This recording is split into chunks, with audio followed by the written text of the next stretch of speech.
Bom dia, Felipe. É uma alegria falar contigo e todos os seus ouvintes aí do Rio Grande. Deputado, e agora, deputado, Temer fica?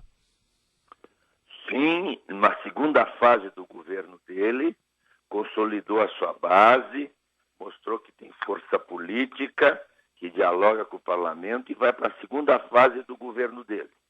Os últimos 70 dias foram implacáveis no segmento hegemônico da imprensa e de uma oposição duríssima, que eu respeito, mas passam dos limites.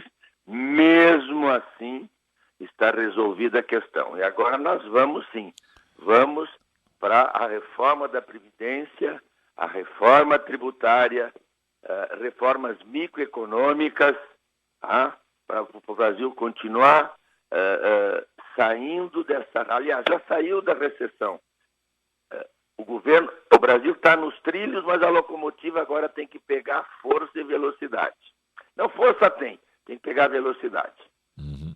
Deputado, Janot, a equipe de Janot hoje consultada após a votação da Câmara dos Deputados. Ontem até se dizia que um artigo da Vera Magalhães, que eu coloquei no ar aqui ontem do Estado de São Paulo, dizia que podia faltar bambu para novas flechas, mas a equipe de Rodrigo Janot garante que está aprofundando investigações e que deverão dar base a, no mínimo, mais uma denúncia contra o presidente Michel Temer na organização criminosa entre os crimes apontados. A segunda acusação será feita em um dos 4 inquéritos do chamado quadrilhão, deputado. Os procuradores querem impedir a reforma da Previdência. Eles querem continuar se aposentando com 50 anos, 52, receber 35 mil hoje, amanhã vai ser 40, 50, no mínimo por 40 anos. Foram muito mal nessa primeira denúncia, que jogaram pesadamente, mas deixaram enormes brechas. Foi uma coisa muito vazia e foi comprovada, foi derrotada inclusive jurídica e tecnicamente. Então agora continuam tentando. Se vier alguma coisa na área de obstrução da justiça, vai ser uma vergonha. Não tem condições. E organização criminosa é brincadeira.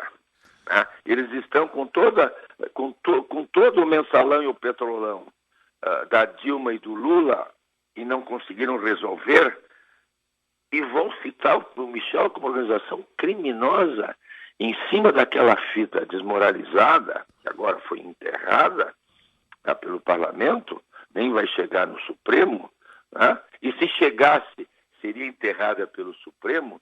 Eu não sei aonde vão ver. Agora, se tem assessores do presidente que estão denunciados, eles estão se defendendo. Quer dizer, os procuradores continuam contra o Brasil. Eu sou a favor da Lava Jato, da seriedade do Sérgio Moro, absoluta seriedade. Eu ajudei a colher assinaturas daquelas medidas para os promotores. Não me arrependo, mas os promotores assumiram uma divindade. O Ministério Público quer governar o país. Coitado do país se continuar nas mãos das corporações, principalmente do Ministério Público. 263 votos de ontem dão tranquilidade a vocês para barrar novas acusações contra Michel Temer? Não, tranquilamente. Quanto se tranquilo. Mas se tu incluís a abstenção e a ausência, nós ficamos em torno de 285, que a abstenção e a ausência nos ajudaram. Nós trabalhamos em cima disso também. Dá 285. Não, a minha preocupação não é a denúncia, a minha preocupação é fortalecer a base, aumentar a base para continuar reformando o país. Reforma da Previdência, enfrentar a privilegiatura pública, diminuir as aposentadorias precoces também no regime geral da Previdência e fazer a reforma tributária que precisa, maioria simples, que o país precisa, e fazer reformas microeconômicas. Tem uma agenda muito boa que a gente vai reativar lá no parlamento. Esta é a minha preocupação, esta é a preocupação do presidente Michel. Aliás, O presidente Michel, com ele diz que a vitória não é dele, porque ele é humilde, mas a integridade, a honra, a honorabilidade dele, que estava indignada, ele mostrou. Ele continua indignado, mas mostrou com a decisão da Comissão de Justiça, juridicamente, e o julgamento político ontem. Mas a preocupação dele agora, em minha, como um dos vice-líderes, a agenda das reformas ela não chegou a parar, mas ela foi suspensa pelo golpe corporativista dado por um pequeno grupo de procuradores ligados ao Janot, orientados por ele, que se cercaram de um criminoso confesso, que está de jatinho viajando Nova York, Brasília, Paris, Roma, nem um minuto preso. E nós vencemos. Eles venceram porque suspenderam a reforma da Previdência. Mas agora ela vai ser retomada. As corporações públicas egoístas e opulentas, Felipe, não vão vencer. Bom, o senhor acredita, portanto, que tem voto suficiente para, mais uma vez, barrar. A que custo, deputado? Porque o custo dessa vez foi altíssimo. O governo fala... Por que me fala? Por quê? Não, mas o governo fala em fazer reformas, em conter gastos e abrir os cofres. Me explicita o que é abrir os cofres. Foram 6 bilhões, 6 bilhões é o último número, não sei se fechou nesse número, mas sem contingenciamento, estava tudo contingenciado. Daqui a pouquinho, está aqui o dinheiro. Vamos lá. Você tem a informação que eu tenho, hoje eu já li 2, 3 jornais, mas eu estou na casa há 23 anos, conheço a Comissão do Orçamento, conhece emendas. Não houve 6 bilhões, não houve liberação de dinheiro. O que houve foi, Felipe. Não houve, Felipe. O que houve, Felipe, foi empenho das emendas parlamentares, Felipe. Empenho é o seguinte: tem as emendas parlamentares que são constitucionais, são obrigatórias, que eu acho um absurdo. Foi no governo da Dilma que ela deixou passar esse absurdo das emendas parlamentares serem vinculadas ao orçamento, mas isso é uma outra história para outro dia. Então, o governo planejou, em função da PEC do teto dos gastos, que eu entendo um pouquinho, porque eu fui relator, então o governo que tem obrigatoriedade de empenhar. Empenhar é dizer o seguinte: está carimbado X valor de emenda parlamentar de 2017 para a Santa Casa, ou um hospital de caridade, ou uma prefeitura para fazer um centro esportivo, ou um estado para fazer uma ponte, ou para fazer uma estrada. O dinheiro está carimbado, o processo vai ser feito pelas prefeituras, pelas santas casas, pelas escolas, pela comunidade. O governo, o Ministério específico analisa e depois vai ver se libera o dinheiro ou não. Então não houve liberação de dinheiro. O que houve foi empenho. E daí, a deputada Maria do Rosário recebeu empenhado mais do que eu antes da votação da Comissão da Justiça. O deputado Marcos Maia recebeu mais que o Marum, do que o Marum, o deputado Marcos Maia. Isso é tudo legítimo, mas não recebeu o empenho. O líder do PT de São Paulo tem um empenho de 9 milhões, O meu empenho é de 5 emendas. É que a imprensa não tem essa informação, acha que esse dinheiro é liberado para o deputado. Aqui, na grande imprensa, estou há 15 dias explicando para a grande imprensa e os teus colegas ficam surpresos. Então não houve isso. O que houve é assim: pela PEC dos gastos, o governo se organizou a partir de maio para empenhar maio, junho, julho, agosto, setembro, as emendas parlamentares, que é algo bom, que chega para a escola, chega para o doente, chega para o aluno, chega para o motorista que vai ter estrada, chega para as comunidades que vai ter a ponte, ou um centro esportivo, ou um ginásio esportivo numa grande escola pública municipal, Isso é bom. Só que foi planejado, agora está planejado, o gasto está sendo planejado. Não tem mais a gastar. festança irresponsável do governo anterior. Deputado, quando vocês querem, vocês conseguem dar nó em pingo d'água, deputado. Não teve toma lá da cá. O balcão de negócios estava aberto, deputado.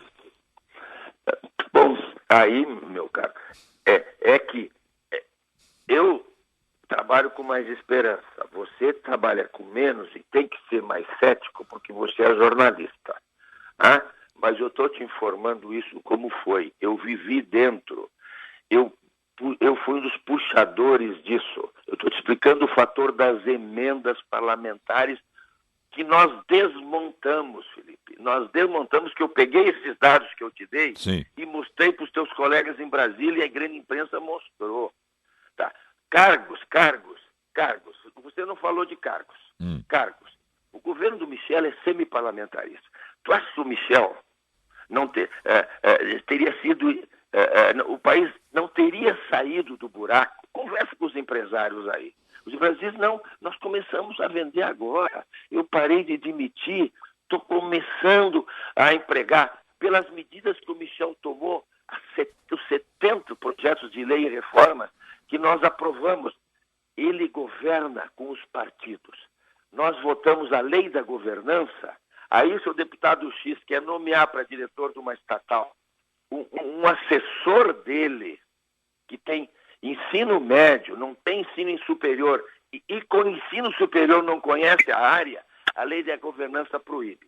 Então os deputados, os partidos indicaram sim os seus técnicos. Então o Michel governa com os partidos.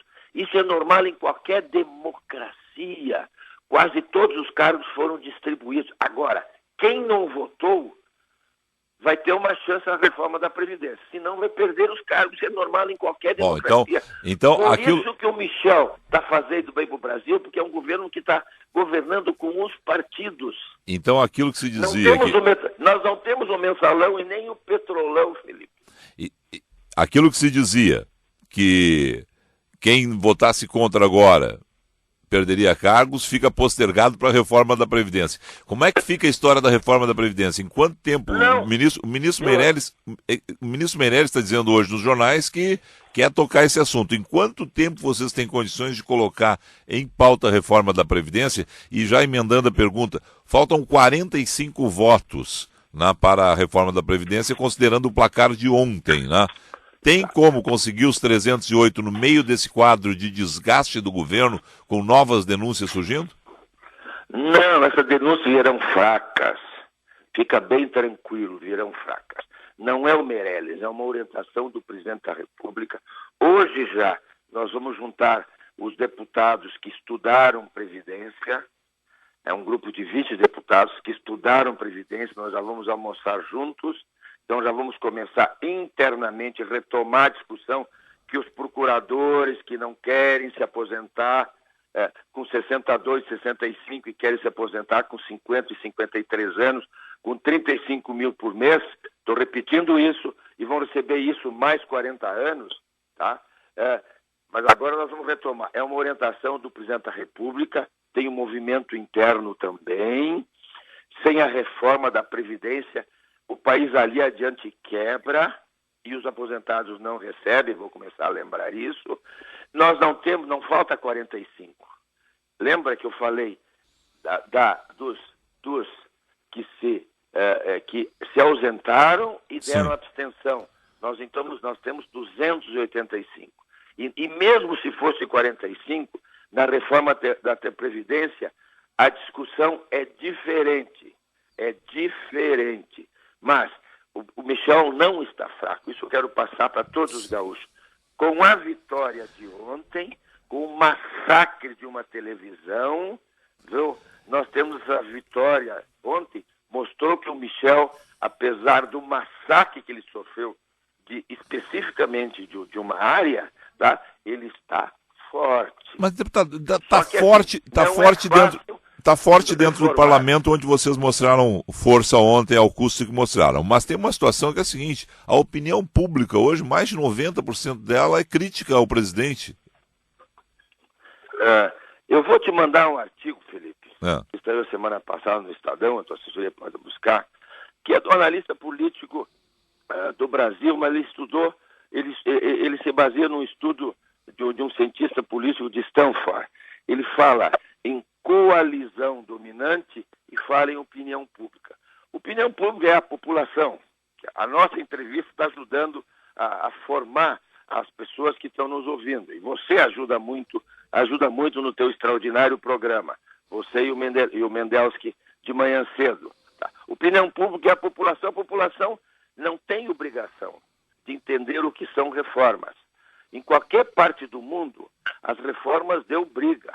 Grécia deu incêndio. Aliás, eles tentaram incendiar o Ministério da Saúde, o PT não conseguiu. Deixa eu só fazer a referência aqui. O senhor está falando, na verdade, do artigo do Carlos Pereira, né?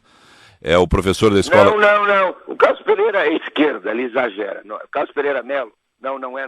Não? É Carlos Pereira Melo? Não é. Não é. O Carlos Pereira não colocaria esse artigo porque ele é de esquerda, que eu respeito. Mas vamos lá. Então ele fala, popularidade, opinião pública, não tem. Quem faz reforma não tem jeito. Não tem jeito. Tá? Porque não é imediato, o brasileiro quer trabalhar menos, se aposentar cedo, e agora nós estamos mostrando o que tem que fazer. Ponto, não tem jeito.